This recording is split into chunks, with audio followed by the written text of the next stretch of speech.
can affect anyone at any age. What happens is the brain discharges electricity and it manifests itself by jerking and loss of consciousness. It's kind of frightening to look at. Epilepsy is a central nervous system disorder in which the brain activity becomes abnormal, causing seizures. There are all grades of epilepsy. There's what we call grand mal or generalized tonic-clonic seizures, which is the seizures that are most frightening to look at, where people fall down and shake all over and then lose consciousness and so forth.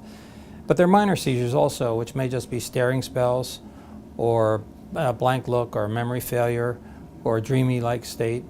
And they can be, all of these can be treated. Doctors say epilepsy can be caused by genetics, a tumor, a stroke, even trauma, especially if it's penetrating trauma where the brain was injured. Patients with epilepsy may experience warning symptoms before a seizure. They have what are called auras, which are warnings.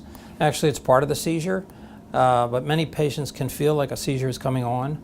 They may have some jerks in their extremities first, or they may just feel weird.